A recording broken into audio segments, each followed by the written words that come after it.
Antioquía fue el lugar donde a los creyentes se les llamó cristianos por primera vez.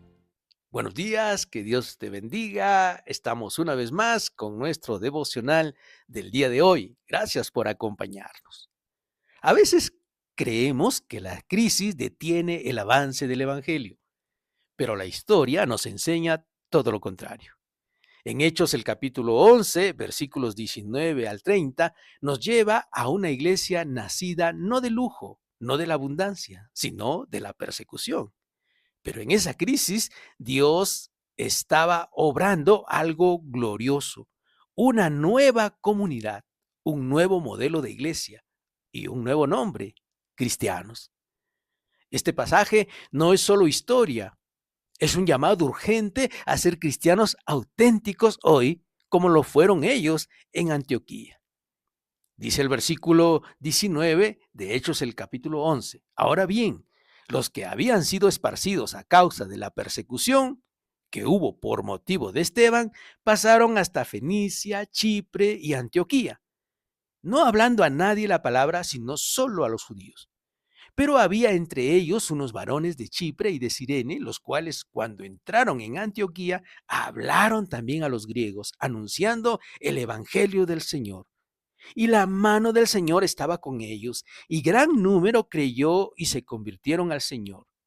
Llegó la noticia de estas cosas a oídos de la iglesia que estaba en Jerusalén, y enviaron a Bernabé que fuese hasta Antioquía.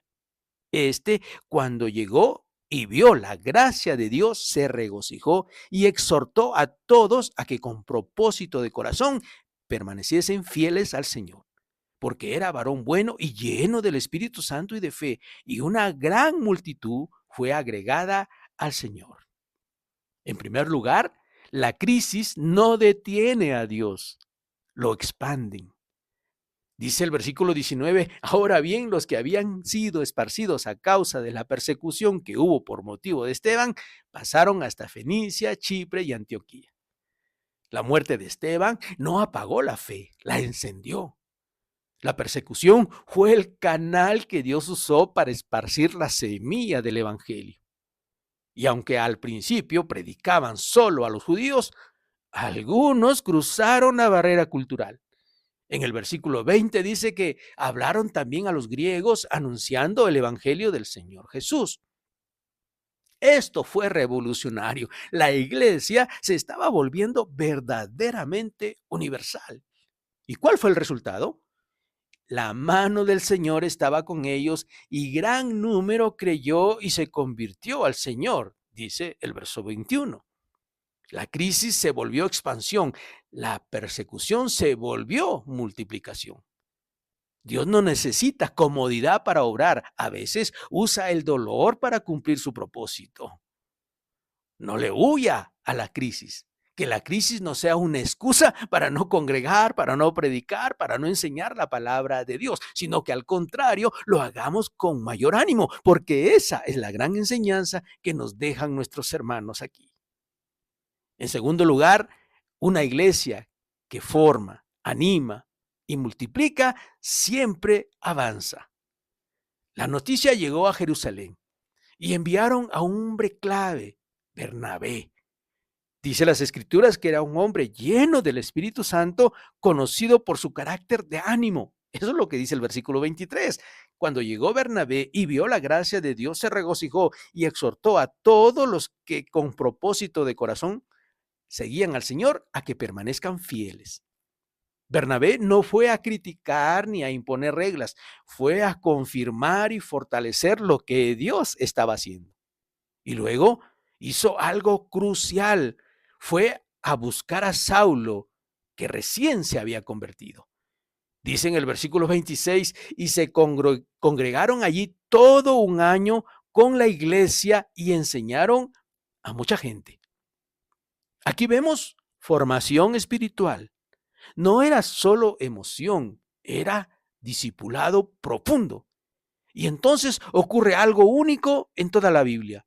Dice el versículo 26, y a los discípulos se les llamó cristianos por primera vez en Antioquía. no se autollamaron así. Fue la sociedad la que identificó a esas personas por su semejanza a Cristo.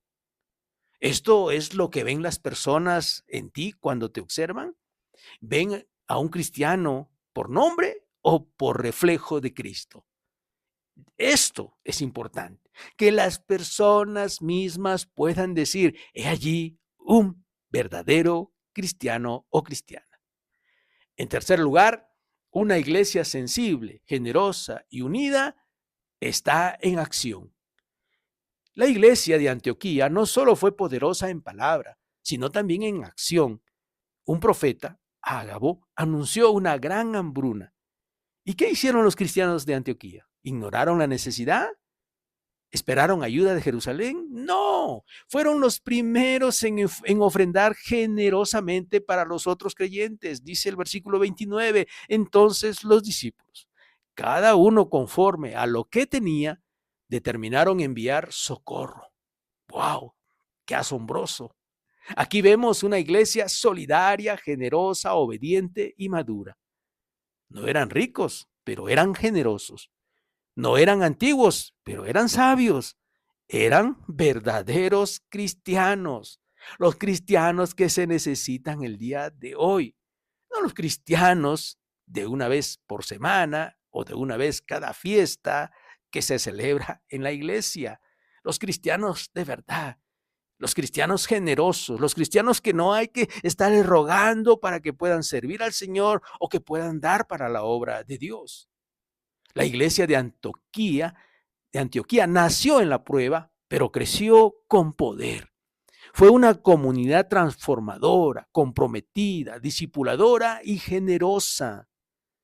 Es la iglesia de nuestro Señor Jesucristo que hoy ha perdido toda su identidad, que necesitamos regresar a ella, que necesitamos regresar a la palabra de Dios y estudiar cómo es que vivieron nuestros primeros hermanos y cómo es que podemos vivir nosotros también. Dios sigue buscando iglesias como la de Antioquía, cristianos que brillen en medio de la crisis, cristianos que no teman a los gentiles modernos, cristianos que no solo prediquen, sino que vivan a Cristo y a su mensaje. Así que hay preguntas que hacernos todos los cristianos de este tiempo. ¿Somos cristianos por etiqueta o por nuestra semejanza con Jesús? ¿Somos el reflejo de Jesucristo y la gente lo puede notar? ¿O simplemente estamos presentándonos como cristianos de etiqueta por nuestra vestimenta o porque vamos a la iglesia cada domingo? La gente necesita ver cristianos viviendo el mensaje de nuestro Señor Jesucristo. Eso impactará a la sociedad y hará que mucha gente venga a los pies de nuestro Señor Jesucristo. Ayúdenos a llegar con este mensaje a más personas. Suscríbase a nuestro canal, compartan la palabra de Dios, deje un comentario y así crecemos juntos con la palabra de Dios y llegamos a más personas. Que Dios los bendiga.